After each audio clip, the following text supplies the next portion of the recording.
আসসালামু আলাইকুম রহমতুল্লাহি ওবরাকাতুহ। আলহামদুলিল্লাহি ওয়াহদা ওয়াসসালাতু ওয়াসসালামু আলা মান লা নাবিয়্যা বা'দাহ ওয়া আলা আলিহি ওয়া সাহবিহি ওয়া মাওয়ালাহ। আল্লাহুম্মা সাল্লি আলা মুহাম্মাদিন ওয়া আলা আলি মুহাম্মাদ كما صليت على إبراهيم وعلى آل إبراهيم إنك حميد مجيد. اللهم بارك على محمد وعلى آل محمد كما باركت على إبراهيم وعلى آل إبراهيم إنك حميد مجيد.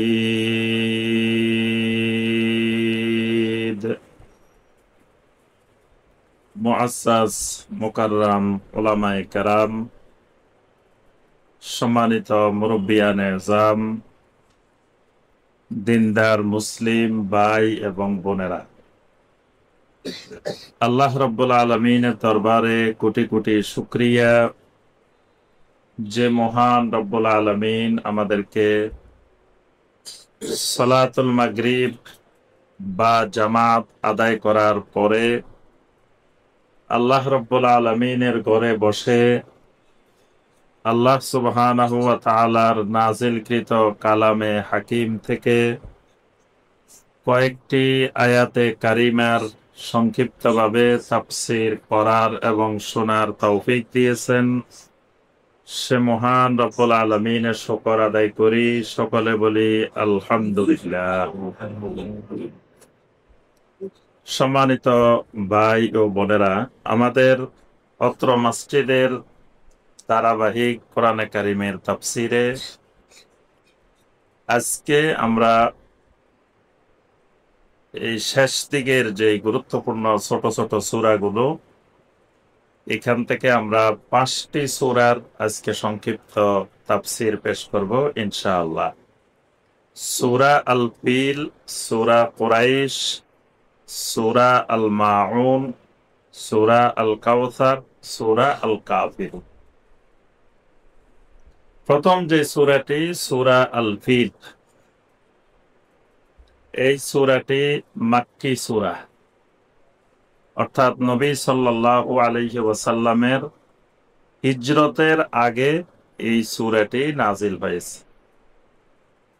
সূরাটির নাম সূরা আল ফিল। এই সূরার 1 নম্বর আয়াতে কারিমায় আছে আলাম তারা কাইফা ফাআলা রাব্বুকা বিআসহাবিল ফিল। আজকের এই সূরাগুলো আমাদের পরিচিত সূরা, মুখস্থ সূরা, সবার মুখস্থ আছে আলহামদুলিল্লাহ। তো এখানে প্রথম আয়াতেই আছে বিআসহাবিল ফিল।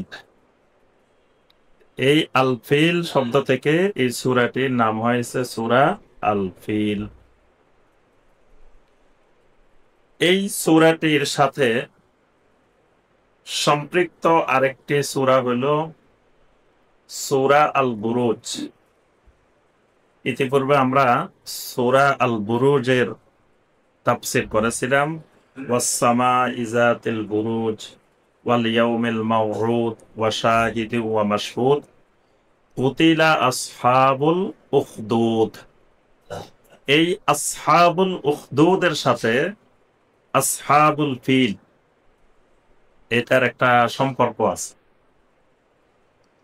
আসহাবুল উখদুদের যে ঘটনা ঘটেছিল সেটি ঘটেছিল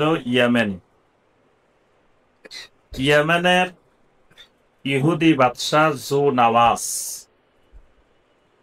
ওই ইহুদি বাদশাহী যাদেরকে অগ্নিকুণ্ডে নিক্ষেপ করেছিল তারা ছিলেন নাসারা, আর যিনি তাদেরকে অগ্নিকুণ্ডে নিক্ষেপ করেছিলেন তিনি ছিলেন ইহুদি। অর্থাৎ ইয়ামেনের শাসন তখন ইহুদিদের হাতে ছিল। এই কারণে তখনকার মুসলিম ছিল নাসারা, নবী সাল্লাল্লাহু আলাইহি ইসলামের আগের ঘটনা। তখনকার পৃথিবীতে মুসলিম হলো যারা নাসারা। তো নাসারাদের উপরে যখন এই অত্যাচার নির্যাতন চালানো হয়, তখন পৃথিবীতে ক্ষমতাধর শক্তিশালী খ্রিস্টানদের একটা রাষ্ট্র ছিল। সেই রাষ্ট্রটা ছিল কোনটা? রোম। খ্রিস্টানদের তৎকালীন জামানায় শক্তিশালী সারা বিশ্ব পরিচালনাকারী রাষ্ট্র ছিল রোম। অগ্নিপূজারীদের ছিল পারস্য। আর আফ্রিকার ওই অঞ্চলে ইথিওপিয়া, তারপরে আবিসিনিয়া, এই আফ্রিকার এই অঞ্চলে যারা ছিল তারাও খ্রিস্টান ছিল। তো মাঝখানে এই ইয়ামান অঞ্চলটা তখন ইহুদিদের নিয়ন্ত্রণে ছিল। এই কারণে এই রাষ্ট্রেই এই আসহাবুল উখদুদের ঘটনা এখানে ঘটে।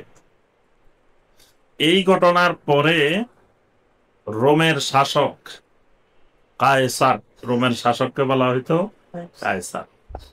কায়সার তখন ইথিওপিয়ার, সেই সুদানের ওই দিকের যে অঞ্চলটা ছিল, পুরা অঞ্চল মিলে এটাকে বলা হইতো হাবশা, হাবশা বা হাবাসা।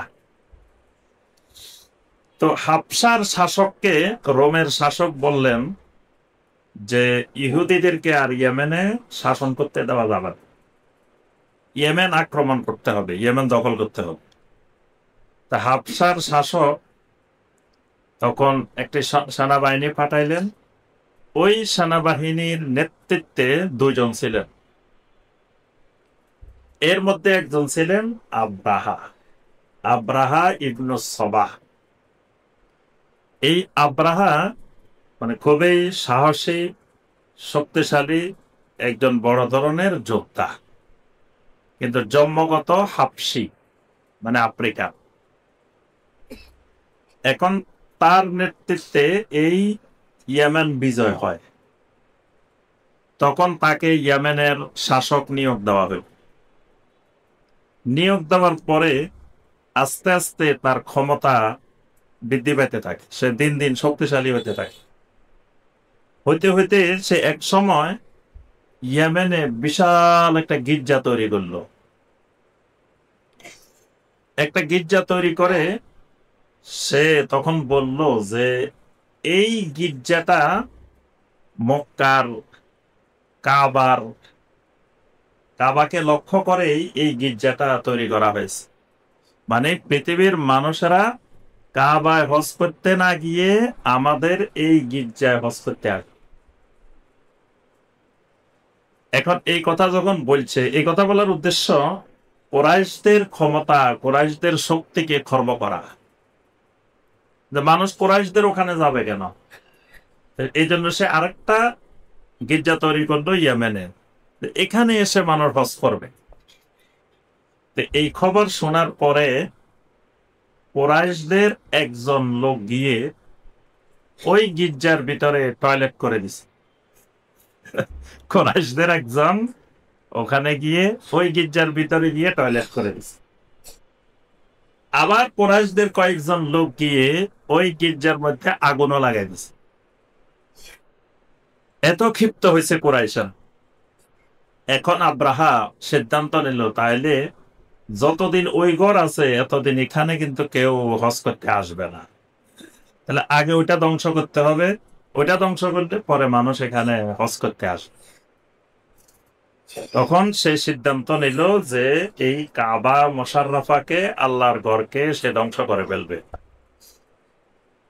এই ধ্বংস করার জন্য সে ৬০,০০০ সৈন্যের বাহিনী রেডি করছে এবং বিশাল এক হস্তি বাহিনী, এটার নেতৃত্বে সামনের দিকে একটা হাতির বাহিনীও তৈরি করে, যারা হাতিতে সওয়ার হয়ে যারা এখানে এই কুরাইশ মক্কা মুকাররমায় আসে। এবং এটার নেতৃত্বে আব্রাহার যে হাতিটা, এটার নাম মাহমুদ।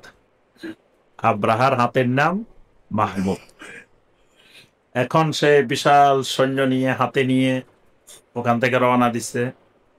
রওনা দিয়ে আসতেছে আসতেছে, রাস্তার মধ্যে অনেকগুলো গোত্র তাকে বাধা দিচ্ছে, কিন্তু সে সব গোত্রকে পরাজিত করে আগাইতে আগাইতে একেবারে তায়েব চলে আসছে। তায়েবে আসার পরে তায়েবের বনু সাকিব গোত্র সিদ্ধান্ত নিল বাধা দিবে। পরে তারা দেখলো যে বাধা দিতে গেলে তাদের যে সবচেয়ে বড় মন্দির, লাত দেবতার মন্দির, তায়েফের লাত দেবতার মন্দির, ওটা তৎকালীন আরবের মধ্যে সবচেয়ে বড় মন্দির। এখন তারা চিন্তা করলো একসময় তো আব্রাহা আমাদের লাত দেবতার মন্দিরও ভাঙিয়ে ফেলতে পারে, তাহলে আল্লাহর ঘর মানে কাবায় মোশাররফা রক্ষা করার চাইতে লাত দেবতার মন্দির রক্ষা করা তাদের কাছে বেশি গুরুত্বপূর্ণ হয়ে গেছে। নাউজুবিল্লাহ। এই কারণে তারা যুদ্ধ না করে ওই আব্রাহার কাছে পাঠাইলো যে আমরা তোমার সাথে কোনো যুদ্ধ করব না, তবে শর্ত হইল তুমি আমাদের লাত দেবতার এই মন্দির ভাঙ্গা যাবে না। এমনকি তোমাকে আবু রিগান নামে একজন ব্যক্তিকে তোমার সাথে পাঠাই দিব, সে তোমাকে রাস্তা দেখাই মক্কা মুকাররমায় নিয়ে যাবে।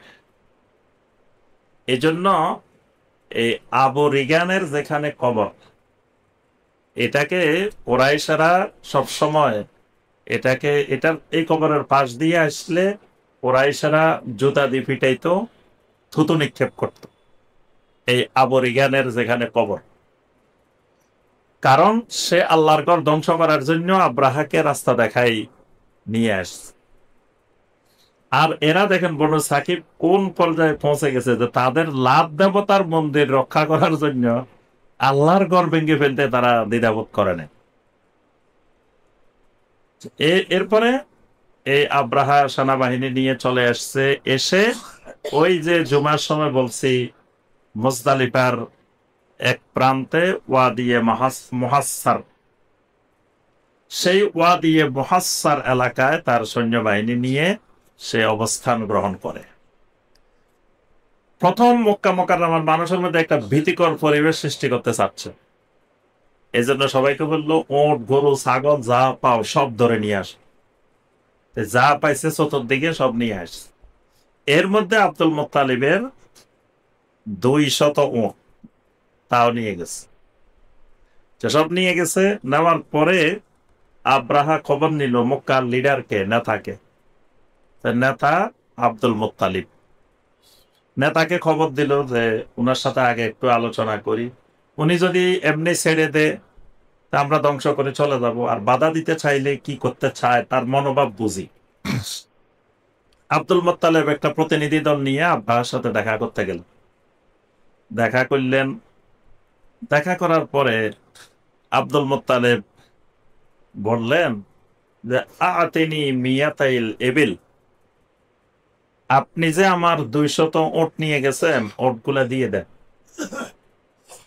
তখন সে হেসে উঠছে। আব্রাহা হেসে বলতেছে আমি যা শুনছিলাম আপনার ব্যাপারে যে আব্দুল মুত্তালিব অনেক বড় এক নেতা, পুরা কুরাইশ সহ পুরা এই মক্কার নেতৃত্ব দেয়, তো ওই ঘরের নাকি আপনি মোতাবাল্লি, আপনি রক্ষণাবেক্ষণকারী।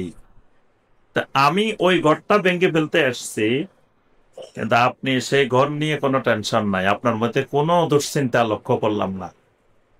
আপনি আছেন আপনার সাধারণ মাত্র 200 ওট নিয়ে আসছি, ওট নেওয়ার জন্য আসছেন, এটা আল্লাহর ঘরের কি ফয়সালা হবে, কাবায় মুশাররফার কি ফয়সালা হবে, সেটা নিয়ে আপনি আমার সাথে কোনো কথাই বললেন না। তো তখন আব্দুল মুত্তালিব বলে উঠলেন ইন্নী আনা রাব্বুল ইবিল ওয়া ইন্না লিল বাইতি রাব্বান সায়ামনাউহু।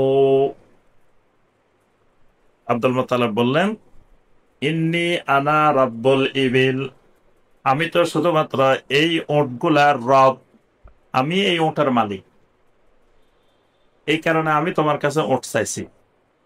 আর তুমি যে ঘর ভাঙতে আসছো ওয়া ইন্না লিল বাইতি রাব্বান, ওই ঘরের আরেকজন রব আছে, আমি ওই ঘরের খাদেম, আমি ওই ঘরের রব না। কিন্তু ওই ঘরের একজন মালিক আছেন, ওই ঘরের একজন রব সাইয়াম নাহু, ওই ঘরের মালিক যিনি, ওই ঘরের রব যিনি, তিনি তোমার সাথে অচিরেই বোঝাপড়া করে নেবেন। তিনি কথা বলবেন তোমার সাথে, কি করতে হয় তিনি সেই ব্যবস্থা নিয়ে রাখছেন, তুমি একটু পরে টের পাইবা। এই জন্য আমি ওই বিষয়ে আর কথা বলতে চাচ্ছি না, আমি চাচ্ছি আমার 200 ওট আনছ, ওটগুলা দিয়ে দাও। আব্রাহা অবজ্ঞার স্বরে বললো, আরে এই নিচু লোকের ওটগুলা দিয়ে দাও। ওট দিয়ে দিছে। 200 ওট নিয়ে আব্দুল মুত্তালিব চলে আসলেন, এসে জনগণকে বললেন যে আসলে আমাদের যে অবস্থা, আমরা তার সাথে যুদ্ধ করে এই আল্লাহর ঘরকে আমরা রক্ষা করতে পারবো না, এই জন্য আমরা সবাই নিজেদের নিরাপত্তার জন্য পাহাড়ের পিছনে গিয়ে আমরা আশ্রয় নাও। তবে যাওয়ার আগে আব্দুল মুত্তালিব মক্কার জনগণকে নিয়ে কাবার গিলাফ ধরে আল্লাহ রাব্বুল আলামিনের কাছে দোয়া করছেন। দোয়ার মধ্যে বলছেন, আল্লাহ আপনার ঘরের আমরা খাদেম, দেখাশোনা করি, কিন্তু আজকে যে পরিস্থিতি, আমরা এই ঘরকে রক্ষা করার মতো অবস্থা আমাদের নাই। আল্লাহ আপনার ঘরকে আপনি হেফাজত করেন, আপনি রক্ষা করেন। তারা দোয়া করে সরে গেছেন সেখান থেকে। তখন এই আব্রাহা তার সৈন্যবাহিনী নিয়ে রওনা দিচ্ছে। রওনা দেওয়ার জন্য সবার আগে আব্রাহা রওনা দিবে, তার ওটের উপর, তার হাতের উপরে বসছে, মাহমুদের উপরে বসছে। এখন মাহমুদ আর নড়াচড়া করে না, তার এই ওট, তার এই হাতি নড়াচড়া করে না, সামনের দিকে যায় না। যত মারে, যত আঘাত করে, এটা সামনে এক কদমও দেয় না। কিন্তু এটাকে যখন ঘুরাই অন্যদিকে দেওয়া হয়, সামের দিকে দেওয়া হয়, অন্যদিকে দেওয়া, এটা জোরে চলতে থাকে। কিন্তু আল্লাহর ঘরের দিকে এটাকে যত চেষ্টা করে, এটা এক কদমও এদিকে দেয় না। অনেকক্ষণ ধরে তারা এই চেষ্টা করছে, কিন্তু এই হাতিটা আল্লাহর ঘরের দিকে এক কদমও দেন মাহমুদ। এরপরেই যখন সৈন্যরা প্রস্তুত রওনা দেওয়ার জন্য, তখন আল্লাহ রাব্বুল আলামিন এই লোহিত সাগর থেকে, পাশের যে সাগর, আপনারা জেদ্দা দেখছেন, জেদ্দাতে যে লোহিত সাগর, এই সাগরের ভিতর থেকে হঠাৎ করে ঝাঁকে ঝাঁকে পাখি ওঠা শুরু হলো। ছোট ছোট পাখি, বড় পাখি না, এই পাখিগুলো বেশি বড় না, ছোট ছোট পাখি। প্রত্যেকটা পাখির মধ্যে 3টা করে পাথর, একটা ঠোঁটের মধ্যে, 2টা 2 পায়ের মধ্যে, 3টা করে ছোট ছোট পাথরগুলো, ছোট ছোট। মানে আল্লাহ রাব্বুল আলামিন এদেরকে আযাব দিবেন, বড় কিছু দিয়ে দিবেন না, যেমন নমরুদের খালি একটা মশা দিয়ে দিছে। তো এই জন্য এদেরকেও আল্লাহ বড় কিছু দিয়ে দিবেন না, ছোট ছোট জিনিস দিয়ে। এই কারণে পাখিগুলো ছোট ছোট, এবং যে পাথরগুলো আনছেন, পাথরগুলো ছোট ছোট, একটার মধ্যে 3টা পাথর। পাখিগুলো ঝাঁকে ঝাঁকে ঝাঁকে ঝাঁকে একের পর এক আসতেছে, আর এদেরকে লক্ষ্য করে পাথর মারা শুরু। পাথরটা ঠিক মাথার উপর দিয়ে, এটা পড়ার সাথে সাথে তার পুরা শরীর ঝলসে যায়, এবং এটা তাকে ভেদ করে, তার হাতি সহ ভেদ করে দেয়, মাটিতে নিক্ষিপ্ত। কয়েকটা পড়ার পরে তারা দিক বিদিক শূন্য হয়ে আবার ইয়েমেনের দিকে দৌড়। এদিকে না এসে তারা কিছুক্ষণ পরে ইয়েমেনের দিকে দৌড়ানো শুরু করছে, পালানো শুরু করছে পিছনের দিকে। এই পাখিরা তারা যতদূর পালায়, তাদের পিছনে পিছনে গিয়ে এই পাখিরা পাথর নিক্ষেপ করছে। মানে এখান থেকে তারা কেউ নিরাপদে আর ইয়েমেনে ফিরে যাইতে পারে নাই। আব্রাহা সহ সবগুলাই এখানে আল্লাহর গজবে ধ্বংস হয়ে গেছে। এই ধ্বংস হওয়ার পরে 10 বছর পর্যন্ত আরবের মুশরিকেরা আল্লাহ ছাড়া কোন মূর্তির, কোন দেবতার, কোন বাতিল মাবুদের ইবাদত করেনি। এজন্য এখানে আল্লাহ রাব্বুল আলামিন তখন সূরা আল ফিল এবং সূরা আল কুরাইশ, এই 2টা নাজিল করে আল্লাহ সুবহানাহু ওয়া তাআলা। এই 2টা একই সাথে নাজিল হয়, একসাথে নাজিল করে আল্লাহ রাব্বুল আলামিন আরববাসীকে, মক্কা মুকাররমার লোকদেরকে ওই ঘটনাটার কথা স্মরণ করিয়ে দিয়েছে। তোমাদের সামনেই তো আল্লাহ রাব্বুল আলামিন আল্লাহর এই ঘর রক্ষা করছেন। যিনি আল্লাহর এই ঘরের মালিক তোমাদের সামনে রক্ষা করলো, তোমরা দেখলা। তো আমার নবী তো তোমাদেরকে এই কথাটাই বলছেন যে এই ঘরের মালিক যিনি, একমাত্র তার ইবাদত করো, এটাই তো তার দাওয়াত। তো এটা মানতে তোমাদের আপত্তি কেন? আল্লাহ রাব্বুল আলামিন বলেন, আলাম তারা, আপনি কি লক্ষ্য করেন নাই? এটা আরবি একটা বালাগাত, অলংকার। আপনি কি লক্ষ্য করেন নাই মানে এটা নবী সাল্লাল্লাহু আলাইহি সাল্লামকে বলতেছেন না। কাদেরকে বলতেছেন? ওই যে মক্কার লোকদেরকে। তোমরা কি দেখো নাই? কাইফা ফাআলা রাব্বুকা, কেমন আচরণ করেছিলেন, কেমন ব্যবহার করেছিলেন আপনার রব, তোমাদের রব কেমন ব্যবহার করেছিলেন সেটা কি লক্ষ্য করো নাই? বি আসহাবিল ফিল, ওই হাতিওয়ালাদের সাথে, যে হাতিওয়ালারা ইয়েমেন থেকে আসছিল আল্লাহর ঘরকে ধ্বংস করার জন্য। আলাম ইয়াজআল কাইদাহুম ফি তাদলিল, আল্লাহ রাব্বুল আলামিন কি করেন নাই কাইদাহুম, তাদের সকল ষড়যন্ত্র, তাদের সকল চক্রান্তকে ফি তাদলিল, ব্যর্থতার মধ্যে পর্যবসিত করে দেন নাই? তাদের সমস্ত চক্রান্ত ষড়যন্ত্র আল্লাহ পাক কি নস্যাৎ করে দেন নাই? ওয়া আরসালা আলাইহিম তায়রান আবাবিল, আল্লাহ রাব্বুল আলামিন এই চক্রান্তকে নস্যাৎ করার জন্য বড় ধরনের কোন অস্ত্র, বড় ধরনের কোন সেনাবাহিনী পাঠানো দরকার হয় নাই। ওয়া আরসালা আলাইহিম, তাদের কাছে আল্লাহ রাব্বুল আলামিন পাঠিয়ে দিলেন তায়রান, পাখি, আবাবিল, আবাবিল মানে জামাআত, দলবদ্ধ, একের পর এক, ঝাঁকে ঝাঁকে, দলবদ্ধভাবে একের পর এক পর্যায়ক্রমে এরকম পাখি আল্লাহ পাক তাদের কাছে পাঠিয়ে দিলেন। তারমিহিম, ওই পাখিগুলো তাদেরকে রমি করলেন। রমি, আমরা ওই যে জামারায় রমি করি না, রমিউল জামারা। তারমিহিম, পাখিগুলো ছোট ছোট পাথর গুলোকে রমি করলেন, নিক্ষেপ করলেন। বিহিজারাতিন, নিক্ষেপ করলেন কি? বেহেজারা, পাথর। পাথর গুলো কি রকম? মিন সিজিল, একেবারে পাকা, শক্ত, মজবুত।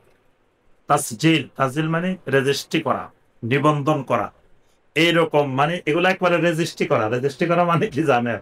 মুফাসসিরিন কেরাম বলছেন, কার গায়ে কোনটা মারতে হবে পাথরের মধ্যে নাম লেখা আছে। এই পাথরের মধ্যে নির্ধারণ করা ছিল যে কারে কোনটা মারতে হবে, কার জন্য কোনটা।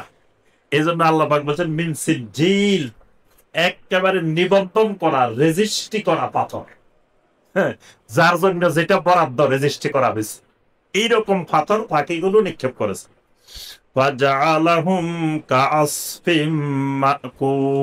এর ফলে তিনি তাদেরকে করে দিলেন কাআসফিন, কাআসফিন মাকুল, গরু ছাগল এরা যখন ঘাস খায়, ঘাস খাওয়ার পরে এই মুখের দুই পাশে দিয়ে সাবানোর পরে কিছু বাইরে যায়, যেগুলো বাইরে হয় এইগুলো একবার দাঁতে সিবে চাবায় তারপরে বের হয়। এই যে ভক্ষিত খাওয়া ওই ঘাসের মতো এদের পরিণতিটা এরকম হয়ে গেছে। আল্লাহ রাব্বুল আলামিন এদেরকে এই অবস্থায় পরিণত করে দিলেন। এরপরে সূরা কুরাইশ, এটার সাথে আল্লাহ রাব্বুল আলামিন এই সূরা কুরাইশ নাজিল করেছেন। কুরাইশ এমন এক সম্প্রদায়, আল্লাহ রাব্বুল আলামিন এদেরকে পৃথিবীতে বিভিন্ন দিক থেকে মর্যাদা দান করছেন। নবী সাল্লাল্লাহু আলাইহি সাল্লাম বলেন, কুরাইশ এমন এক সম্প্রদায়, এদেরকে আল্লাহ পাক বিভিন্নভাবে মর্যাদা দিয়েছেন। এক নম্বরে এদের মর্যাদা, আনা মিনহুম, আমি নবী কুরাইশ, আমি নবী কুরাইশ। তারপরে এই কুরাইশদের ভিতরে আল্লাহ পাক নবুয়ত দান করছেন, মানে এর আগে কুরাইশে কোনো নবী আসে নাই, একমাত্র নবী, তবে একাই 100। মানে এমন এক নবী পাইছে যিনি সাইয়্যিদুল মুরসালিন, খাতামুন নবিয়্যিন, রাহমাতুল লিল আলামিন। এক নবী পাইছে, তিনি সাইয়্যিদুল মুরসালিন। তাহলে এটা কুরাইশদের জন্য বিশাল সৌভাগ্যের ব্যাপার। এরপরে আল্লাহ রাব্বুল আলামিন এই কুরাইশদের নামে কোরআনে সূরা নাজিল করছেন। কুরাইশদের নামে সূরা নাজিল। কুরাইশদেরকে আল্লাহ পাক হিজাবা মানে কাবায়ে মুশাররাফার তত্ত্বাবধান, রক্ষণাবেক্ষণ, এটার দায়িত্ব আল্লাহ কুরাইশদেরকে দিয়েছেন। ওয়াসসাকায়া, হাজীদেরকে পানি পান করানো, এই সম্মাননা আল্লাহ পাক কুরাইশদেরকে দান করছিলেন। এই জন্য এই কুরাইশের সম্মান আল্লাহ পাক বিভিন্ন দিক থেকে দান করছেন। কুরাইশদেরকে একত্রকারী ছিল কুসাই ইবনে কিলাব, নবী সাল্লাল্লাহু আলাইহি ওয়াসাল্লামের পূর্বপুরুষ কুসাই। এজন্য কুসাইকে বলা হয় মুজাম্মিউল কুরাইশ, মানে কুরাইশেরা আগে বিচ্ছিন্ন বিক্ষিপ্ত বসবাস করত মক্কার মধ্যে। কুসাই ইবনে কিলাব এসে এদের সবাইকে একত্রিত করলেন। একত্রিত করার পরে তারা বাইতুল্লাহর রক্ষণাবেক্ষণের দায়িত্ব, হেজাবার দায়িত্ব, সাকায়ার দায়িত্ব এই কুরাইশদের হাতে চলে আসে। এজন্য কুরাইশদের মূল পুরুষ হলেন কুসাই বিন কিলাব। এই কুরাইশের ব্যাপারে কুরাইশকে কেউ গালি দেওয়া, কুরাইশকে কেউ খারাপ কিছু বলা, এটা নবী সাল্লাল্লাহু আলাইহি ওয়াসাল্লাম পছন্দ করতেন না। একবার নবী সাল্লাল্লাহু আলাইহি ওয়াসাল্লামের কাছে মুশরিকদের 3 জন বড় বড় কবি আসলো। কবি এসে নবী সাল্লাল্লাহু আলাইহি ওয়াসাল্লামের সামনে নবী সাল্লাল্লাহু আলাইহি ওয়াসাল্লামকে ব্যঙ্গ, বিদ্রূপ, ঠাট্টা তামাশা করে কবিতা রচনা করা শুরু করে দিছে, কবিতা বলতেছে। তারা জানে এর আগে আল্লাহ পাক সূরা ইয়াসিনে বলে দিবেন, ওয়ামা আল্লামনাহু শি'রা ওয়ামা ইয়ানবাগী লা ইন হুয়া ইল্লা যিকরু ওয়া কুরআনুম মুবিন। আমার নবীকে আমি কবিতা শিখাই নাই, এবং আমার নবীর জন্য কবিতা শেখা এটা উচিত না। আমার নবীকে আমি কবি বানাই নাই, কবিতা শিখাই নাই। আমার নবীর কবি হওয়া এটা সমীচীন না। আমার নবীর জবান থেকে যেটা বের হয় এটা হলো ইন হুয়া ইল্লা যিকরু, এটা জিকির, ওয়া কুরআনুম মুবিন, এটা কোরআনে মুবিন বের হয়। এখন এরা জানে রাসূল তো কবিতা জানেন না, সুতরাং মুহাম্মদ সাল্লাল্লাহু আলাইহি ওয়াসাল্লামকে কবিতা দিয়ে গালিগালাজ করলে জবাব দিতে পারবে না। নবী সাল্লাল্লাহু আলাইহি ওয়াসাল্লাম এদের কবিতাগুলো শুনলেন। শোনার পরে নবী সাল্লাল্লাহু আলাইহি ওয়াসাল্লাম বললেন, ওয়ামা ইয়ামনাউল কওম আল্লাযীনা নাসারু রাসূলাল্লাহি সাল্লাল্লাহু আলাইহি ওয়াসাল্লাম বিআসলিহাতিহিম নাসারু বি আলসিনাতিহিম। এই জাতির কি হলো, এই কওমের কি হলো, যেই কওম তাদের নবীকে সব সময় অস্ত্র দিয়ে সহযোগিতা করে, জিহাদের ময়দানে সহযোগিতা করে, আজকে এমন কে আছে যেই নবীকে জবান দিয়ে সহযোগিতা করবে? সাহাবায়ে কেরামদের মধ্যে ডাক দেন, কে আছে জবান দিয়ে নবীকে সহযোগিতা করবে? এখন সবাই ভয় পাইতেছে, কে বলবে, সবাই চুপ করে আছে, কেউ সাহস করা।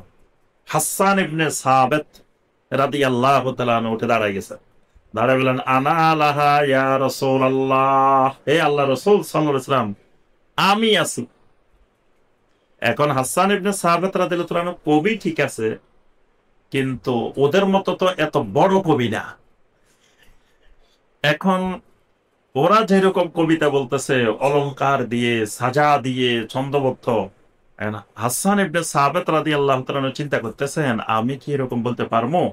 তবে রাসূল যেহেতু আহ্বান জানাইছেন, তিনি রাজি হয়ে গেছেন, দাঁড়িয়ে গেছেন।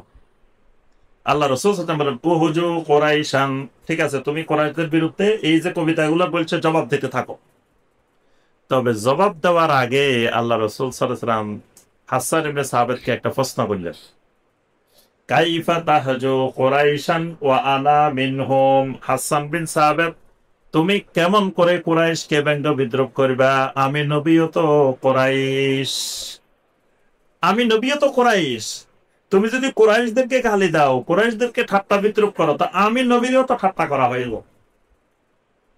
এবার হাসান ইবনে সাবিত রাদিয়াল্লাহু তাআলা উঠে বললেন, ইয়া রাসূলুল্লাহ সাল্লাল্লাহু আলাইহি ওয়াসাল্লাম, আসুল্লুকা মিনহুম কামা তুসাল্লুশ শারাতু মিনাল আজিন। হে আল্লাহ রাসূল সাল্লাল্লাহু আলাইহি ওয়াসাল্লাম, আটার খামিরের মধ্যে রুটি বানানোর জন্য আটার খামির মাখা হয়েছে, ওই আটার খামিরের মধ্যে যদি একটা চুল পড়ে, এই চুলটাকে যেমন আটার ভিতর থেকে টেনে বের করা হয়, সহজেই বের করা যায়, ওই কোরাইশদের বিরুদ্ধে আমি কবিতা বলবো, কিন্তু আপনি নবীকে ওই চুলের মতো বের করে নিয়ে আসবো। সুবহানাল্লাহ। আপনাকে তার অন্তর্ভুক্ত করবো না, আপনাকে চুলের মতো টেনে আমি বের করে নিয়ে আসবো। আল্লাহ রাসূল সাল্লাল্লাহু আলাইহি ওয়াসাল্লাম এত খুশি হলেন হাসান ইবনে সাবিত রাদিয়াল্লাহু তাআলার কথায়। হাসান ইবনে সাবিতকে বললেন, উহুজু কুরাইশান আল্লাহুম্মা আইয়িদহু বিরূহিল কুদুস। আল্লাহ, হাসান বিন সাবিতকে তো আমি লাগাই দিলাম কবিতা বলার জন্য, কিন্তু হাসান বিন সাবিত তো এত বড় কবি না।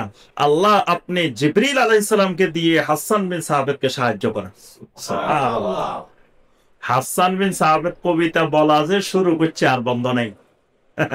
কারণ এখন তো আর হাসান বিন সাবিত বলতেছে না, এখন জিবরাইল বলতেছে। সুবহানাল্লাহ। জিবরাইল সহযোগিতা করতেছে। সুবহানাল্লাহ।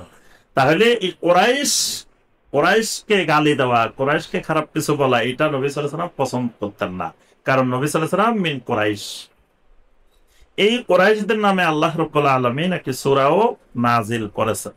তবে কোরাইশদেরকে আল্লাহ পাক সবচেয়ে বড় নেয়ামত যেগুলো দিয়েছিলেন, একসময় কোরাইশরা খুব অভাবে ছিল, খুব কষ্ট হইত। পরবর্তীতে নবী সাল্লাল্লাহু আলাইহি সাল্লামের পূর্বপুরুষ হাশেম, নবী সাল্লাল্লাহু আলাইহি সাল্লামের দাদার নাম হলো কি? হাশেম না তো, দাদার নাম হলো আব্দুল মুত্তালিব। আব্দুল মুত্তালিবের বাপের নাম হাশেম, হাশেমের বাপের নাম আব্দে মানাফ, হাশেমের বাপের নাম আব্দে মানাফ। এই জন্য নবী সাল্লাল্লাহু আলাইহি সাল্লামকে বনু হাশেমও বলা হয়। নবী সাল্লাল্লাহু আলাইহি সাল্লাম বনু হাশেম। এবং বনু হাশেমের যত ইমামদার আছে, বনু হাশেমের যত গোলাম আছে, এরা সবাই কিন্তু আহলে বাইত, রাসূলুল্লাহ সাল্লাল্লাহু আলাইহি ওয়াসাল্লামের আহলে বাইত। বনু হাশেম এবং বনু মুত্তালিব, এই দুই বংশের যত ইমামদার এবং যত গোলাম, সবাই আহলে বাইতে রাসূলুল্লাহ সাল্লাল্লাহু আলাইহি ওয়াসাল্লাম। এই হাশেম বিন আব্দে মানাফ হঠাৎ করে তার মাথায় আসলো যে আমরা যদি পৃথিবীর বিভিন্ন দিকে ব্যবসা বাণিজ্যের রাস্তা খুলে দিতে পারি, তাহলে এই কোরাইশের অভাব অনটন আর থাকবে না। তখন তিনি ঠিক করলেন যে এখানে যখন প্রচন্ড গরম, তখন শীতের দেশে যাইতে হবে। শীতের দেশ কোথায়? ইয়েমেন। ইয়েমেনের দিকে হলো শীতের দেশ। আবার যখন এখানে শীত, তখন গরমের দেশে যাইতে হবে। গরমের দেশ কোথায়? শাম, ফিলিস্তিন। মানে মক্কাতে যখন ঠান্ডা থাকে তখন ওইদিকে গরম থাকে, আবার এদিকে যখন গরম থাকে তখন ইয়েমেনের দিকে ঠান্ডা থাকে। এই যে রিহলাতা শিতাই ওয়াস সাইফ, গরমকালীন ভ্রমণ, শীতকালীন ভ্রমণ, গ্রীষ্মকালীন শীতকালীন দুই রেহলা। এই ভ্রমণটা খালি বেড়ানোর জন্য না, এই ভ্রমণটা বাণিজ্যিক ভ্রমণ, ব্যবসা বাণিজ্যের জন্য ভ্রমণ। আর এই ভ্রমণের জন্য রাস্তায় যত রকমের প্রতিবন্ধক ছিল, এই হাশেম বিন আব্দে মানাফ তিনি বিশেষ করে আপনার লোহিত সাগর দিয়ে যাওয়ার রাস্তা, তারপর আরো যত দিকের রাস্তা আছে, এবং এই রাস্তাগুলো এক সময় ডাকাতের রাস্তা ছিল। তো এই যে জায়গাগুলোতে ডাকাতে ধরত, এই জায়গাগুলোকে ওই এলাকায় সফর করে হাশেম বিন আব্দে মানাফ তাদেরকে বুঝাইলো আমরা কুরাইশ, আমরা বাইতুল্লাহর খাদেম। মানে তাদের সারা পৃথিবীতে মর্যাদাটা প্রতিষ্ঠা হয়েছে বাইতুল্লাহ দিয়ে, আল্লাহর ঘর দিয়ে। তারা ওই ডাকাতের এলাকাগুলোকে যায় যে বুঝাইছে যে আমরা হইলাম আল্লাহর ঘরের কাবায় মুশাররাফার খাদেম, আমরা আল্লাহর ঘর দেখাশোনা করি, আর তোমরা তো প্রতি বছর ওখানে হজ করতে যাও। হজ করতে গেলে আমরা তোমাদেরকে মেহমানদারি করি, পানি খাওয়াই। ওই সময় তো এরকম 5 স্টার হোটেল, 3 স্টার হোটেল তো ছিল না। ওই সময় যখন এরা হজ করতে আসতো, তখন মক্কার লোকেরা এদেরকে তাবু করে দিত, থাকার ব্যবস্থা করতো, পানি খাওয়াইতো, খানার ব্যবস্থা করতো, অনেক মেহমানদারি করতো। তা আমরা তোমাদেরকে হজের সময় মেহমানদারি করি, তা আমাদের বাণিজ্যিক প্রতিনিধি দল যখন তোমাদের এখান দিয়ে যাবে আর ডাকাইতে ধরবে, এটা কেমনে হয়? এদেরকে যখন বুঝেছে, না আসলে তো ঠিক কথা, তাহলে আর ডাকাত এখানে ধরা যাবে না। হেরাই আবার ডাকাত পাহারা দেওয়া শুরু করছে। এই যে পুরা এলাকাটাকে এই আল্লাহ পাক নিরাপদ করে দিচ্ছেন কিসের কারণে? আল্লাহর ঘরের কারণে। আল্লাহর ঘরের খাদেম হওয়ার কারণে কুরাইশদেরকে আল্লাহ সুবহানাহু ওয়া তাআলা সারা পৃথিবীতে মর্যাদা দিয়ে দিয়েছে। এদের জন্য ব্যবসা বাণিজ্যের রাস্তা খুলে দিছেন, যে সারা পৃথিবী নিরাপদ। তারপরে সব জায়গায় তারা ওয়ারিহালাতাস শিতাই ওয়াস সাইফের মাধ্যমে তাদের ব্যবসা বাণিজ্যের রাস্তা খুলে আল্লাহর ঘরের খেদমতের বরকতে আল্লাহ পাক তাদেরকে রিজিকের মধ্যেও বিশাল বরকত দিয়ে দিচ্ছেন। এখানে আল্লাহ রাব্বুল আলামিন কুরাইশদেরকে সেই বিষয়টাই স্মরণ করিয়ে দিচ্ছেন। লিইলাফি কুরাইশ, কুরাইশদের অভ্যস্ত হওয়ার কারণে, কুরাইশদের বেশি বেশি ব্যস্ততার কারণে, কিসের অভ্যাস? ইলাফিহিম রিহলাতাশ শিতাই ওয়াস সাইফ, তাদের ওই অভ্যাসের কারণে শীতকালীন এবং গ্রীষ্মকালীন ভ্রমণ, মানে এই যে শীতকালীন এবং গ্রীষ্মকালীন, আরবে কিন্তু 2 ঋতুর দেশ, বাংলাদেশ হলো কয় ঋতুর দেশ? আরব হলো 2 ঋতুর দেশ, শীতা সৈফ, মানে গ্রীষ্মকাল আর শীতকাল, ওখানে আর অন্য কোন ঋতু নেই। তো এই শীত এবং গ্রীষ্মের ভ্রমণ, এইটাকে আল্লাহ পাক তোমাদের জন্য সহজ করে দেওয়ার কারণে, অভ্যস্ত করে দেওয়ার কারণে আজকে তোমাদের অর্থনৈতিক ক্ষেত্রে, সামাজিক ক্ষেত্রে, বিভিন্ন ক্ষেত্রে তোমাদের মর্যাদা প্রতিষ্ঠিত করেছে। অতএব ফালিয়াবুদু রাব্ব হাদাল বাইত, অতএব এই ঘরের রব যিনি, তারই তোমাদের একমাত্র ইবাদত করা উচিত। ফালিয়াবুদু মানে ফালইউহিদুল্লাহ ওয়াহদা, আল্লাহর তাওহীদকে, এককভাবে আল্লাহর তাওহীদকে মেনে নিয়ে আল্লাহর ঘরের ইবাদত করো। 360টা যা আছে এগুলো ছাড়ো। মানে ওরা ইবাদত করতো 361 জনের, 360 দেবতা আছে, আল্লাহ হইল 1 নম্বরে, আল্লাহরও করতো, 360-এরও করতো, মানে 361 জনের ইবাদত। তা আল্লাহ পাক বললেন না, ফালিয়াবুদু রাব্ব হাযাল বাইত, এই ঘরের যিনি মালিক একমাত্র তার গোলামি, তার ইবাদত করবা, বাকি 360টা ছাড়ো। তাদের জবাব ছিল কি? ওইটাই আপনার সূরা সোয়াদের মধ্যে আছে, সূরা সোয়াদের 5 নম্বর আয়াত। যখন আল্লাহ পাক বলছে ফালিয়াবুদু রাব্ব হাযাল বাইত, তখন ওরা জবাবে বলতেছে আজআলাল আলিহাতা ইলাহাম ওয়াহিদা ইন্না হাযা লাশাইউন উজাব। কয়েক আজব কথা শুনো, আমাদেরকে বলা হচ্ছে একজন মাবুদের ইবাদত করার জন্য, কিন্তু আমরা চিন্তা করতেছি মাবুদ আরো কিভাবে বাড়ানো যায়। 361 জন হওয়ার পরে আমরা কিন্তু শান্তিতে নাই, অশান্তির মধ্যে আছি। তাহলে আমরা চিন্তা করতেছি এটা আল্লাহর প্রশাসন আরো বিকেন্দ্রীকরণ করা দরকার, মানে 360-এর উপরে আরো বৃদ্ধি করা দরকার, ডিপার্টমেন্ট আরো নতুন নতুন খোলা দরকার, কারণ এদের উপরে দায়িত্ব বেশি পড়ে গেছে, এই জন্য সামলাতে পারতেছে না। আমরা চাইতেছি আরো বাড়ানোর জন্য, আর মুহাম্মদ সাল্লাল্লাহু আলাইহি ওয়াসাল্লাম এসে আমাদেরকে বলতেছেন কমানোর জন্য, যে 360টাই বাদ দিই, একমাত্র আল্লাহর গোলামি, আল্লাহর ইবাদত করার জন্য। ইন্না হাযা লাশাইউন উজাব, এটা তো মহা আশ্চর্যজনক কথা। আল্লাহ পাক এখানে তাদেরকে আহ্বান জানাচ্ছেন যে তোমরা এই 360 জন ছেড়ে একমাত্র যিনি এই ঘরের রব, তার গোলামি করো। আল্লাযী আত'আমাহুম মিন জুহ, এই ঘরের রব যিনি, তিনি তো তাদেরকে ক্ষুধার সময় খাবার ব্যবস্থা করে দিয়েছেন। যেই জায়গাতে কিছু উৎপাদন হয় না, মক্কা মুকাররমায় দেখবেন কিচ্ছু হয় না, শুধু কিছু পাথরের পাহাড়, আর কিছুই নেই। কিন্তু আল্লাহ রাব্বুল আলামিন এই যে তাদের রিহলাতাশ শিতা ওয়াস সাইফ খুলে দিয়েছেন, বাণিজ্যের রাস্তা খুলে দিয়েছেন, রাস্তা নিরাপদ করে দিয়েছেন, কেন? আল্লাহর এই ঘরের কারণে। তাহলে যিনি ঘরের মালিক, তার ইবাদত করো।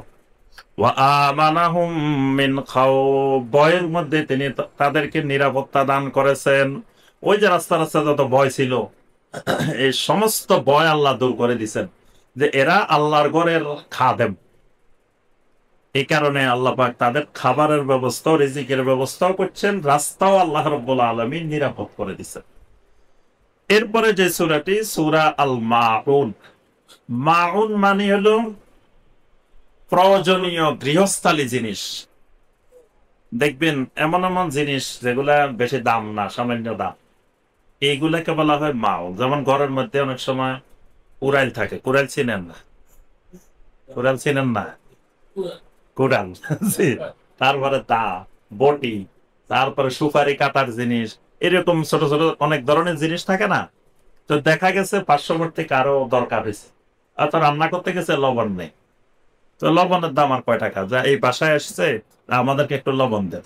তো এই বাড়িওয়ালা চিন্তা করছে আজকে যদি লবণ দিই কালকে মরিচের জন্য আসবো, আরেকদিন আরেকটার জন্য আসবো, এই জন্য লবণ দিবে না। কয় না, আমাদেরও তো শেষ হয়ে গেছে।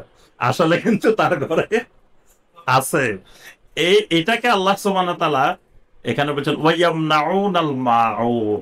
যারা খারাপ মানুষ, এদের অভ্যাস হলো এরা এই গৃহস্থালী প্রয়োজনীয় জিনিস চাইলে এরা দেয় না, এরা দিতে চায় না। অর্থাৎ এটা দেওয়াটাও একটা ইবাদত, এটা দেওয়াটা অনেক বড় সওয়াবের কাজ। তবে দেওয়ার সময় এই নিয়তে দিতে হইব, সে ফেরত দিতে পারলে দিবে, না দিতে পারলে না। অনেক সময় এটা মনে থাকে না, ছোটখাটো জিনিস মনে থাকে। আজকে আপনার বাসা থেকে কিছু নিয়ে গেছে, আরেকদিন যে ফেরত দিবে, সে যে অভাবের কারণে ফেরত দেয় না তা নেই, মনে থাকে। এই জন্য দেওয়ার সময় আর দাবি করা যাবে না, দিতে হবে যে দিলে দিবে, না দিলে সওয়াবের উদ্দেশ্যে দিয়ে দিলেন।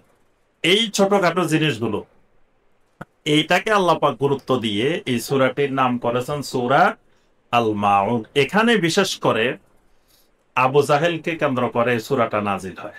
আবু জাহেলের কাছে একজন এতিম এসেছিল কিছু সাহায্য সহযোগিতার, সে এতিমটাকে গলা ধাক্কা দিয়ে বের করে। তখন ওই এতিমটা নবী সাল্লাল্লাহু আলাইহি ওয়াসাল্লামের কাছে আসে। নবী সাল্লাল্লাহু আলাইহি ওয়াসাল্লাম নবী সাল্লাল্লাহু আলাইহি ওয়াসাল্লামের কাছে আসার পরে এতিম, তাই সে যে এতিম এটাই ভুলে গেছে। মানে নবী সাল্লাল্লাহু আলাইহি ওয়াসাল্লামের বৈশিষ্ট্য ছিল, তার কাছে কোনো এতিম অসহায় আসলে সেই যে এতিম, সে যে অসহায় সেটাই ভুলে যায়। মানে তাকে নবী সাল্লাল্লাহু আলাইহি ওয়াসাল্লাম এমন আদর স্নেহ ভালোবাসা দিয়ে তাকে গ্রহণ করেন, সেই যে বাবা হারাইছেন, এতিম হয়ে গেছেন, সেটাই ভুলে গেছে। তো আল্লাহ রাব্বুল আলামিন ওই আবু জাহেলের বৈশিষ্ট্যটা বর্ণনা করে কিয়ামত পর্যন্ত ঈমানদারদেরকে সতর্ক করে দিচ্ছেন। আর আইতাল্লাযী ইউকাযযিবু বিদ্দীন, আপনি কি ওই লোকটাকে দেখেন নাই, যেই লোকটা কিয়ামতের দিনকে, হিসাব নিকাশের দিনকে মিথ্যা প্রতিপন্ন করে। ফাযালিকাল্লাযী ইয়াদউল ইয়াতীম, এই কারণে লোকটা এতিমকে গলা ধাক্কা দিয়ে তাড়িয়ে দেয়, বের করে দেয়। ওয়ালা ইয়াহুদ্দু আলা তুআমিল মিসকিন, এবং মিসকিনকে খাবার দেওয়ার ব্যাপারে উৎসাহিত করে না। কোরআনে দেখবেন অনেক জায়গায় তোআমুল মিসকিন, তোআমুল মিসকিন, তোআমুল মিসকিন এসেছে। এজন্য মানুষকে খাওয়ানো, মিসকিনকে খাওয়ানো, গরিবকে খাওয়ানো, এটা একটা বড় ইবাদত। ফকির মিসকিনকে তো খাওয়াবেন খাওয়াবেন, অন্যদেরকেও খাওয়াবেন, খাওয়ানোটাই একটা ইবাদত। নবী সাল্লাল্লাহু আলাইহি ওয়াসাল্লামকে জিজ্ঞাসা করা হলো আইয়ুল ইসলামে খায়ের, ইসলামের মধ্যে সবচেয়ে শ্রেষ্ঠ জিনিস, উত্তম জিনিস কোনটা? নবী সাল্লাল্লাহু আলাইহি ওয়াসাল্লাম বললেন তুতিউমুত তুআম, তুমি খালি মানুষকে খাওয়াইবা। এই খাওয়ানোটাই ইসলামের মধ্যে কল্যাণকর জিনিস, কারণ খাওয়ানোর অনেক বরকত। কাউকে দাওয়াত দিতে হইলে আগে দাওয়াত দেওয়া যাবে না, আগে খালি খাওয়াইতে হবে। মানে একজন বেনামাজ, তাকে আপনি নামাজের জন্য দাওয়াত দিবেন, প্রথমে যদি যাইয়ে মাত্র কোন যে ভাই নামাজ পড়ো, নামাজ পড়তে আসো, নামাজ পড়া দরকার, সে সহজে আসবে না। প্রথম কাজ আপনি তাকে খালি খাওয়াইবেন, তাকে ভালো ভালো রেস্টুরেন্টে নিয়ে সে যে খাবার পছন্দ করে খালি খাওয়াই। কিছুদিন যাবৎ খালি খাওয়াইতে থাকবে, খাওয়াইতে খাওয়াইতে আস্তে আস্তে যখন তার সাথে সম্পর্ক গড়ে উঠবে, পরে আপনি তাকে যখন নামাজের দাওয়াত দিবেন বা দ্বীনের দাওয়াত দিবেন, যে কোনো বিষয়ে দাওয়াত দিবেন, সে কিন্তু আর না করতে পারবে না।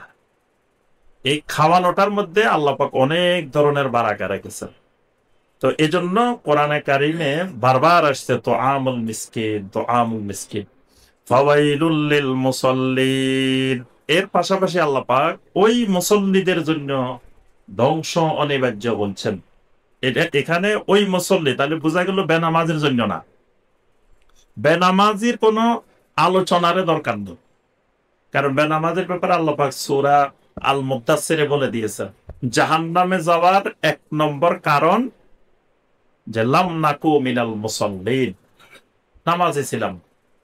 তাহলে তার জন্য আর আফসোস করে লাভ নাই, সে ইচ্ছা করে জান্নাতে যেতে চায় না, সে চায় জাহান্নামে যাইতে, তো তার জন্য কোনো আফসোসের কারণ নাই। কিন্তু আফসোস করেছেন আল্লাহ পাক ওই মুসল্লির জন্য আল্লাযীনা হুম আন সলাতিহিম সাহুন, যে মুসল্লি তার সলাতকে ভুলে যায়, তার সলাত থেকে ভুলে থাকে।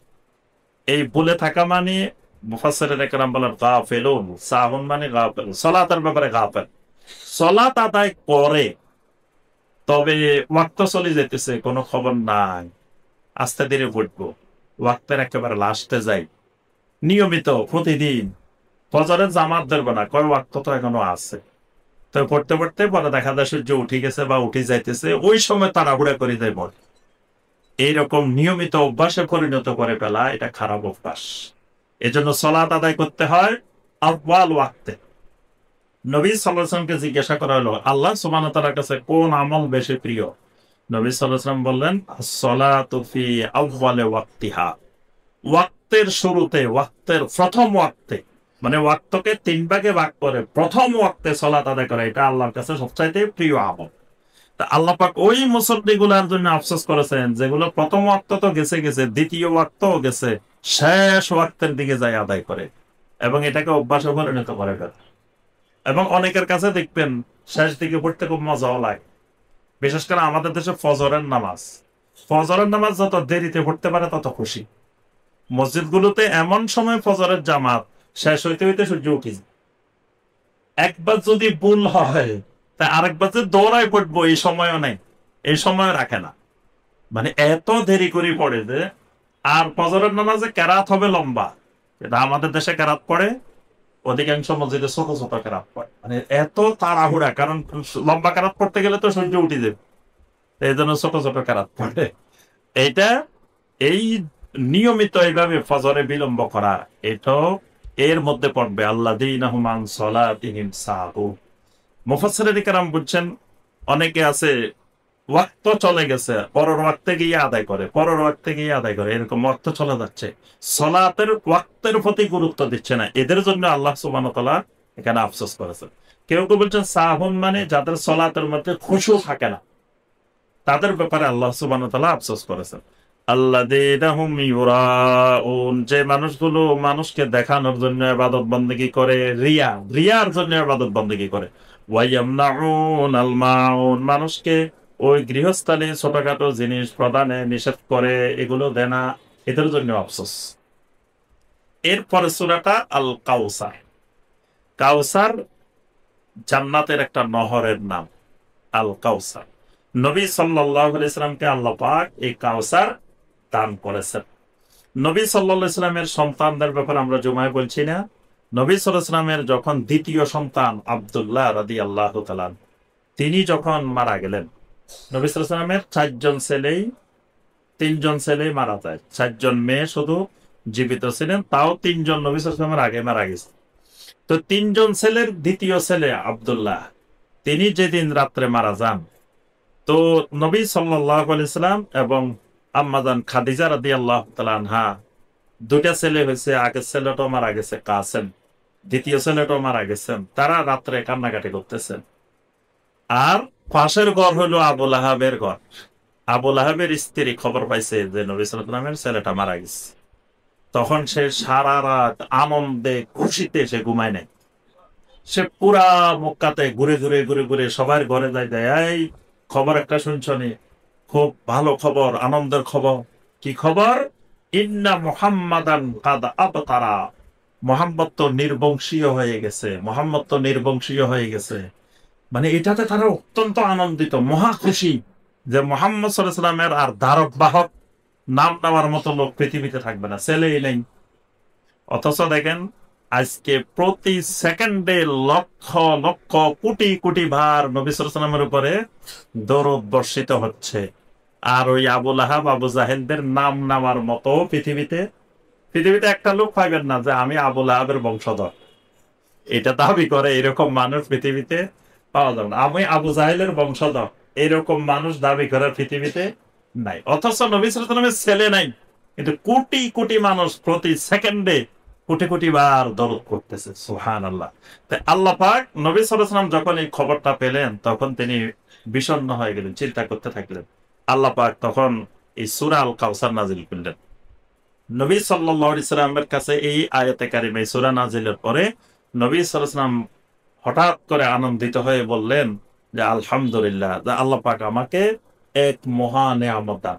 তখন এই সূরাটি তেলাওয়াত করে শুনাইলেন, ইন্না আ'তাইনাকাল কাউসার, ও নবী আমি আপনাকে তো কাউসার প্রদান করেছি। সুবহানাল্লাহ। কাউসারের পানিগুলো দুধের থেকে সাদা, মধুর থেকে মিষ্টি। আকাশের তারকারাজির চেয়ে এটার পাত্র মানে গ্লাসের সংখ্যা বেশি। মানে এটাতে যে উম্মতকে খাওয়াবে ওয়ান টাইম গ্লাস, আপনারা এক গ্লাস দিচ্ছে, খাই আবার রাখে দিবেন, রাখার দরকার নেই, আপনি খাই গ্লাসও নিয়ে যান, অসুবিধা নেই। এত গ্লাস, মানে গ্লাসের অভাব নেই। নবী সাল্লাল্লাহু আলাইহি সাল্লামকে আমাদের ময়দানে হাউজে কাউসারের সামনে দাঁড়িয়ে থাকতেন, উম্মতেরা যাবে আর হাউজে কাউসারের পানি পান করাবে। কিছু উম্মতকে বাধা দেওয়া হবে, আটকাই দিবে ফেরেশতারা। নবী সাল্লাল্লাহু আলাইহি সাল্লাম তাকায় দেখবেন, কিরে আমার উম্মত এগুলাকে আটকাই দিল কেন? নবী সাল্লাল্লাহু আলাইহি সাল্লাম বললেন, হাউলাই উম্মতি, হাউলাই উম্মতি, এগুলোর ছাড়ি দাও, ওরা তো আমার উম্মত, আসো একটু পানি খা। কারণ এই পানিটা খাইলে লা ইয়াসমাউ আবাদা, জান্নাতে ঢোকা পর্যন্ত আর পানির পিপাসা ধরবে না। আর যে লোক এটা পাবে না তার পানির পিপাসা কোনোদিন যাবে না, এই কাউসার যে পাবে না। এখন ফেরেশতারা বলবেন না, এদেরকে দেওয়া যাবে না, পারমিশন নাই। কারণ হলো ইন্নাকা লা তাদরি মা আহদাসু বাদাক, এরা আপনি দুনিয়া থেকে আসার পরে বেদাত সৃষ্টি করছে, আপনার রেখে যাওয়া আকীদার মধ্যে, আমলের মধ্যে নতুন নতুন নতুন নতুন জিনিস বানাইছে এরা। এজন্য এদেরকে হাউজে কাউসারের পানি দেওয়া যাবে না। তা আল্লাহ পাক বলেন, আমি আপনাকে যেহেতু এই নিয়ামত দিছি, কাউসার দিছি, ফসল্লি লিরাব্বিকা ওয়ানহার, আপনার রবের উদ্দেশ্যে সলাত আদায় করেন এবং বেশি বেশি কোরবানি করেন। নবী সাল্লাল্লাহু আলাইহি ওয়াসাল্লাম বিদায় হজে কয়টা কোরবানি দিছেন? 100টা উট কোরবানি দিছেন। নবী সাল্লাল্লাহু আলাইহি ওয়াসাল্লাম বলেন, এই ফসল্লি লিরাব্বিকা ওয়ানহার, ওয়ানহারের উপরে আমল করছে। কাউসার দিছেন আল্লাহ, এই জন্য বেশি বেশি কোরবানি করতে বলছেন। ইন্না শানিয়াকা হুয়াল আবতার, আপনার দুশমনেরাই হলো আবতার, লেসকাটা, নির্বংশীয়, মানে আপনার দুশমনদের এই নাম নেওয়ার মতো পৃথিবীতে কোনো মানুষ থাকবে না। এরপরে সূরাটা সূরা আল কাফিরুন। এই সূরাটা খুবই গুরুত্বপূর্ণ সূরা। নবী সাল্লাল্লাহু আলাইহি ওয়াসাল্লাম ফজরের 2 রাকাত সুন্নতে, প্রথম রাকাতে সূরা আল কাফিরুন, দ্বিতীয় রাকাতে সূরা আল ইখলাস পড়তেন। মাগরিবের 2 রাকাত সুন্নাতে, প্রথম রাকাতে কাফিরুন, দ্বিতীয় রাকাতে ইখলাস। তাওয়াফের 2 রাকাত সালাতে, প্রথম রাকাতে কাফিরুন, দ্বিতীয় রাকাতে ইখলাস। নবী সাল্লাল্লাহু আলাইহি ওয়াসাল্লাম বলেন, এই সূরাটি রুবুল কোরআন, ইন্নাহা তাআদিলু রুবুল কোরআন, কোরআনের 4 ভাগের 1 ভাগ সূরা এই আল কাফিরুন। কাফেরের একটা সুন্দর প্রস্তাব নিয়ে আসছে নবী সাল্লাল্লাহু আলাইহি ওয়াসাল্লাম। প্রস্তাবটা খুব সুন্দর, যে মুহাম্মদ সাল্লাল্লাহু আলাইহি ওয়াসাল্লাম আসেন, আমরা এক হয়ে যাই, সমাজে কোনো বিভেদ থাকবে না, আমরা ঐক্য করে ফেলি। কেমনে ঐক্য হবে? ঐক্যের নীতিমালা হইলো আপনি সব জায়গায় সভাপতি থাকবেন, মানে আমাদের যখন দেবতার পূজা হবে, উপাসনা হবে, ওখানেও আপনি সভাপতি। আবার যখন নামাজ হবে, সালাত হবে, ইবাদত বন্দেগী হবে, এখানেও আপনি ইমামতি করবেন, 2 জায়গার ইমাম। দেখবেন বাংলাদেশে অনেক মানুষ আছে যে ওয়াজ মাহফিলেরও সভাপতি, গান বাজনার অনুষ্ঠানেরও সভাপতি, 2 জায়গার সভাপতি। এখন নবী সাল্লাল্লাহু আলাইহি ওয়াসাল্লামকে এই প্রস্তাব দেওয়া হয়েছে যে আপনি দোনো জায়গার সভাপতি, দোনো জায়গায় নেতৃত্ব দিবেন। যখন নামাজ হবে আমরা সবাই নামাজে আসবো, আবার যখন আমাদের মন্দিরে যখন আপনার এই গান বাজনা হবে, পূজা অর্চনা হবে, সেখানেও আপনারা সবাই যোগ দিবেন। তাইলে এই তো ঐক্য হয়ে গেছে, আর আমাদের মধ্যে কোনো বিভেদ থাকবে না। আল্লাহ পাক বলছেন, যারা এই ঐক্যের প্রস্তাব দেয় এদেরকে আপনি বলেন, কুল ইয়া আইয়ুহাল কাফিরুন, এদেরকে আপনি প্রথম ডাকটা দিবেন ইয়া আইয়ুহাল কাফিরুন, মানে যারা এই প্রস্তাব দেয়, এরকম ঐক্যের প্রস্তাব দেয়, এরা কাফের। এরকম ঐক্যের প্রস্তাব কুফরি, মানে এটা করা যাবে না। লা আ'বুদু মা তা'বুদুন, আল্লাহ পাক বলেন আপনি কাফেরদেরকে বলে দেন, আসলে তো সমস্যা এক জায়গায়, তোমাদের মাবুদ আর আমাদের মাবুদ তো এক না, মাবুদে মাবুদে পার্থক্য। মূল জায়গাতে তো এই জায়গা, লা আ'বুদু, আমি তো কখনো ইবাদত করি না, মা তা'বুদুন, তোমরা যে সমস্ত মাবুদের ইবাদত করো, আমার মাবুদ তোমাদের মাবুদ আলাদা। ওয়ালা আনতুম আবিদুনা মা আ'বুদ, আমি যার ইবাদত করি তোমরাও তার ইবাদত করো না। ওয়ালা আনা আবিদুম মা আবাদতুম, এবং ভবিষ্যতেও তোমরা যে মাবুদের ইবাদত করো, আমি জীবনেও কোনোদিন ওই মাবুদের ইবাদত করব না। ওয়ালা আনতুম আবিদুনা মা আবুদ, আমি যে মাবুদের ইবাদত করি তোমরাও কোনোদিন ওই মাবুদের ইবাদত করবা না। সুতরাং লাকুম দীনুকুম ওয়ালিয়া দিন, তোমাদের কাজকর্ম, তোমাদের হিসাব নিকাশ, তোমাদের কাজ তোমাদের সাথে, আমার আমল আমার কাজকর্ম আমার সাথে, অর্থাৎ আমার হিসাব নিকাশ আমাকে দিতে হবে, তোমাদের হিসাব নিকাশ তোমাদেরকে দিতে হবে। সুতরাং তোমাদের মাবুদ নিয়ে তোমরা থাকো, আমার মাবুদ নিয়ে আমি থাকি। এই জায়গায় আর ঐক্য সম্ভব না, এই জায়গায় অনৈক্য করাটাই ফরজ।